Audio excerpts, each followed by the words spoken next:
Hey folks, welcome to Bear Mountain. Today we are getting organized in our veggie seeds. So why don't you stay tuned and we'll talk about how we're going to do it.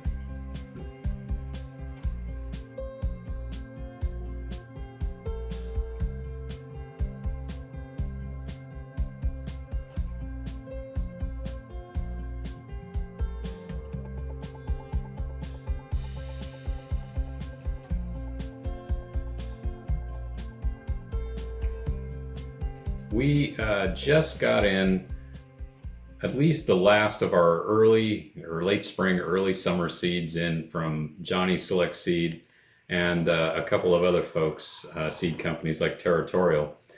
We're planting a veg garden this year and we're going to put in more than we probably have in the past. So what we wanted to kind of show today was this. First of all, we got a pile of seed and just want to give folks a heads up. If you're trying to put in a veg garden and you're thinking about it now, you might want to consider getting your plan kind of roughed out and getting your seeds ordered. There is an increasing demand for seed of all types out there on the food side going on. So right now, we just got an email from Johnny's that said they're not processing any more gardeners seed orders, at least until the middle of April, because they've just been slammed with orders. So they've had to kind of manage the flow by slowing down the order system. They'll probably pick back up once the biggest chunk of it's gone through. Right now we're in spring. Today's April 5th. And what we have been doing is just kind of putting in spring type crops. We've been planting things like bunching onions or spring onions.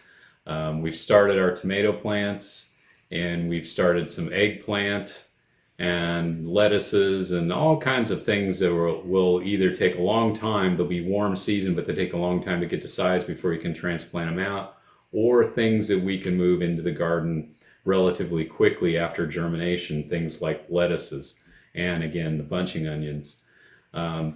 We have direct sown some radishes that you can do pretty much now for another couple of weeks till the weather starts to warm up.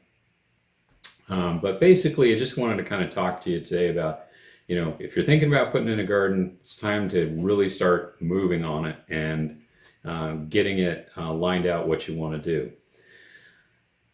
This looks like a pile of seeds and is a big mess, but this is before we've gone through and sorted through. We keep our veg seeds in these just Sterilite containers, and they're really easy to use, and we haven't got these guys filed away because they just came in. But this system is really pretty straightforward. They're just some tags that say what the different types of things are, and then we put our seed packets in here. We also, just as a way to know how old things are, before we put them in here, it's always important to write down maybe the date you got them. That way you can get an idea of how old the seed is. Many times on the seed packets, it'll tell you what the year was that the seed came from or when it was germinated tested, but sometimes they're not. And so it's important to know that if you got how old your seed is, because seed loses viability the longer it goes on. Some seeds don't last very long at all, maybe a year. And some of them last several years. So you can find a lot of that information online. And actually, going back to Johnny's again, that's not that they're not paying us to say this, but we only say this because they have a really good site. They have a lot of great information and how-to videos to grow. And they also can give you an idea what kind of supplies you need to do things. If you need to get soil blockers, you can get that stuff from them. If you need to get trays, you can get that stuff from them if you can't find them anywhere else. But one of the major things that helped us out this year is they have a spreadsheet that's, and we'll put a link to this on our down below in the show notes. But basically, they have a spreadsheet that shows you the different types of things. And it can calculate back from your last frost date when you should be sowing them. So you can get an idea if you wanted to plant celery, if you wanted to plant corn or things of that nature, you know when to do it. It's a really good tool and it's really easy to use. You can download it into Excel or Google Sheets or whatever. It works in both. So we just wanted to kind of say, this is what we're doing right now. We're sorting things out. Like I said, we got a few spring things going. We just put them in these 6-packs because we had a few extra when we were doing some flower bumps. But we're going to start really pretty big time here in the next few weeks of getting things sowed out.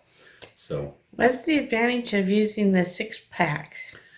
6-packs are really these were they're about the same size as a 1.5-inch soil block, about the same volume in it.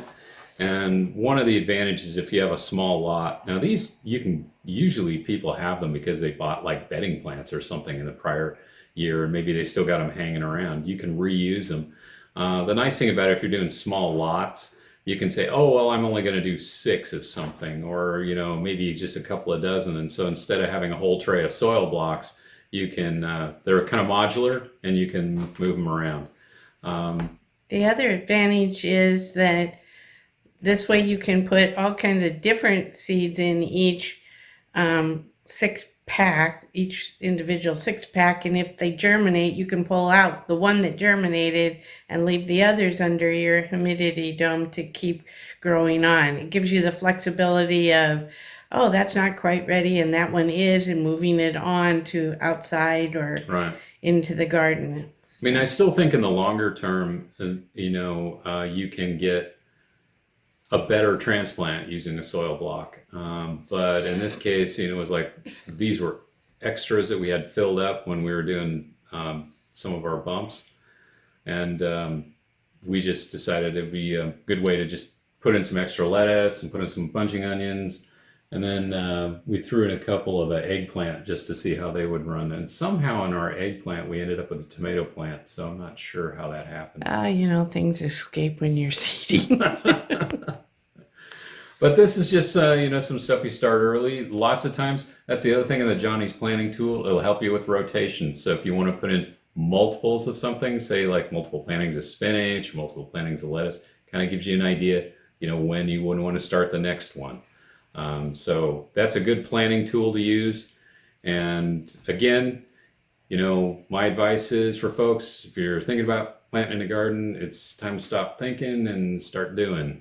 Planting and buying your seeds. Yeah, because seed demand is definitely going up. So any seed will work, even the seed they have at the grocery store. Yep. You might want to just buy extra in case the germination is a little low, but get your seeds going. So what are we going to be planting? Just give us an example of some veggies we're going to plant for or seed for this coming week. This coming week, we're doing herbs. We have, lemongrass. We have a couple of different varieties of sweet basil. Thyme. And also we're going to be putting in another rotation of bunching onions, spring onions, and more lettuce. We're kind of going through the lettuce pretty good. That's, when you start eating this stuff and you realize how good this stuff tastes versus what you buy in the store, you start eating more of it. You get the big salad. You get the big salad, like on Seinfeld. Yeah, the big salad. But that's going to be for this week. And then every week we're going to be putting in some different things. We're going to have to pot up our tomato plants here pretty quick, so we'll be working on that in a couple of weeks. And then it's going to start warming up here, evidently in Western Oregon in the next week or two. So we'll see. Been pretty chilly and rather rainy. But that will abate, and soon, we'll be looking at May and putting in into the ground. We need to get our squashes going and pumpkins and root crops. And more root crops. Cucumbers. We've got a lot of things that we're going to be working on in the next couple of weeks. So, I want to thank you guys for watching today. And again, get those seeds. Get the seeds and get working on it. So, I hope you guys have a good day, and thanks for watching. Bye-bye. Bye-bye.